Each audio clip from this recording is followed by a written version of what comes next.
দাদা ভাই দিদি ভাই কলা গাছ এত সুন্দর আচার বানিয়ে খাওয়া যায় আপনারা না দেখলে বিশ্বাসই করবেন না। এইটা আসামের মানুষে ঘরে ঘরে বানিয়ে খায়, এটা খাইলে বাদে শরীরের পক্ষে খুব উপকার।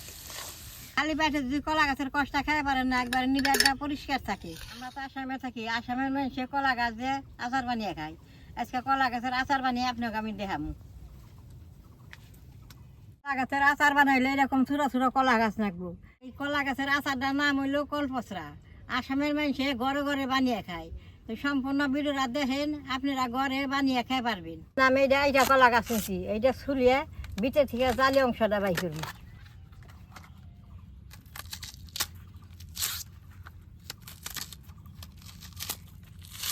একবার পাতলা কুমড়াটা নিচ্ছি, এটা কিন্তু বাদার না, এটা কলা গাছের ভিতরের ফুল। এইটা কলা গাছ হইলে কলার আচারটা খুব ভালো হয়। কলা গাছ আমি যে হেনটি বাই করছি আর মোটা বাকলা গুনা সব ফালাই দিব।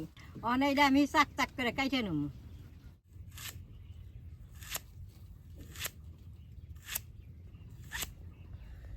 এইভাবে সুন্দর করে কাইটে নেব। এইটা যত পাতলা করে কাটা পারবেন তত ভালো। দেন কি সুন্দর গছ গজিয়ে কাটে।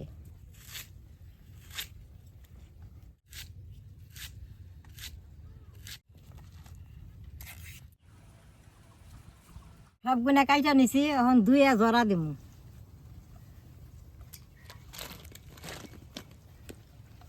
দেখতে কত সুন্দর দেখাচ্ছে, এটা ডালের নগর রান্না করলেও খাওয়া যায়।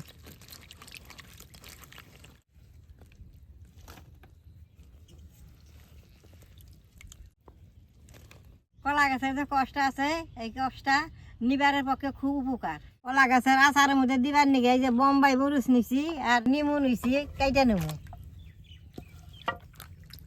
এই মরিচটা খাইতে খুব ঝাল, একটা মরিচ দিলে এক তরকারি হয়ে যায়। এই মরিচ দিয়ে আচারটা বানাইলে খাইতে খুব ভালো লাগে। মরিচটা কাটপার নিছে, আমার নাকে যা যায় হয়ে গেছে গা। মরিচটা এত তু সুন্দর জলটা জয়রা গেছে, এই দেখুন আমি নবন মরিচ দিয়ে মাইকে দেবো। হলদি আর নবন দিয়ে দিব। বোম্বাই মরিচটা দিয়ে দিব। নিমু চিপিরে রসটা দিয়ে দিব।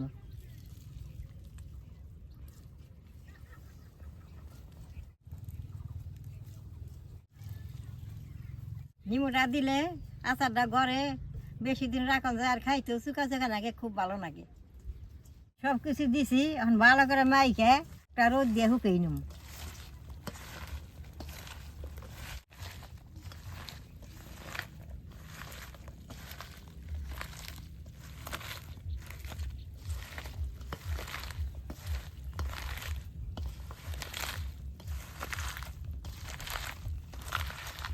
দেখেন বেশ সুন্দর করে মাইকা নিছি। আমি এটা চালুরের মধ্যে কলা পাতা দিয়ে শুকাই দিব, যাতে নিমুর রসটা বেরিয়ে না যায়।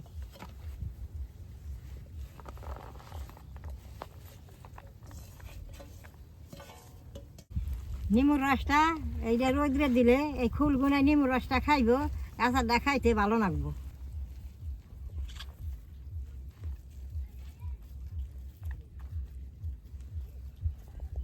এটা এক রোদ দিয়ে শুকিয়ে কি কি দিয়ে আচারটা বানান লাগে একদিন পর আপনাকে আবার দেখাইতেছি। দাদা ভাই দিদি ভাই, একটা রোদ দিয়ে কলার ফুলটি শুকাই নিছি, এখন আমি আচার বানাবো। বেশি কিন্তু শুকাই নাই, একটা রোদ দিয়ে শুকাই নিছি, দেওয়ার বারবার আচার। এটা দিয়ে আমি আচার বানাইলে সুন্দর হবো। কি সুন্দর কি জোর জোরাইছে। আচারটা বানাবার নিকে কটা শুকনা মরিচ নিছি, কটা পাঁচফোড়ন নিছি, কটা জিরা নিছি আর কটা মিঠা হওয়া নিছি। এক না আমি শুকনা খোলাই বাইজা নেবো।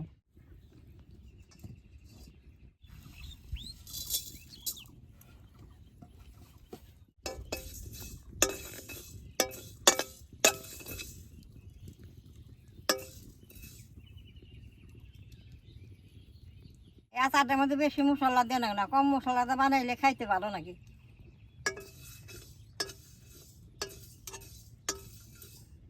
ভাজা হয়েছে, এখন নামাই নেবো। তুলতুলে ভাজা হয়েছে দেখে।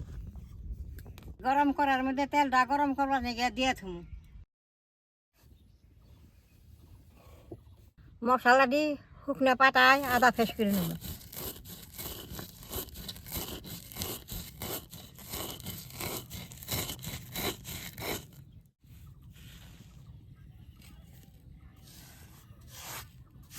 তার মধ্যে মরিচ দিয়ে দিই, তাও শুকনা মরিচ খাওয়াটা তেলের মধ্যে দিয়ে দিমু, এটা বাদ দেখাইলে বাসনা একটু ভালো লাগবো।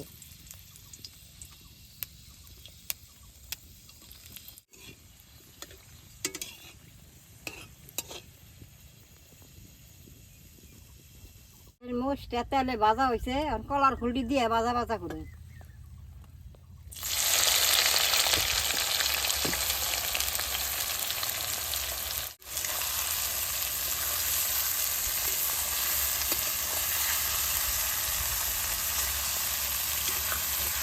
ফুলটি দিয়ে বারে বারে জাল দেন না গো, এটা জানি পুড়ে না, পুড়া গেলে আচারটা খেয়ে ভালো না গো না।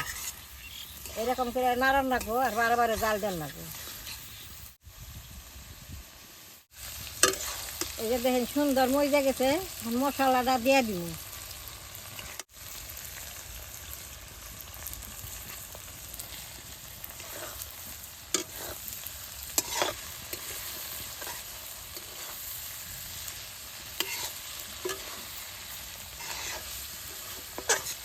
এই যে এখন বেশি জাল দেন যাবো না, এই চুলের দাঁতেই আচার দইয়ে যাবো।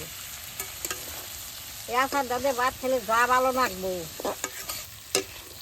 আচার দইয়ে গেছে, এখন নামেই নেব।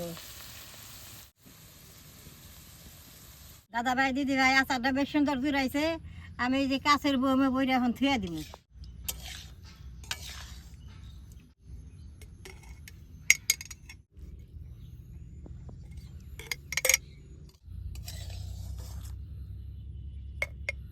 দাদা ভাই দিদি ভাই, কলপাতার আচারটা মাঝে মাঝে রোদ দিলে অনেক দিন বইরা খাওয়ান যায়। এইভাবে আপনারা বানিয়ে একদিন খেয়ে দেখবেন। আচারটা যদি ভালো লাগে দেখে নেট করবেন, শেয়ার করবেন, আমার পাশে থাকবেন, কালাডায় টিভি দিবেন।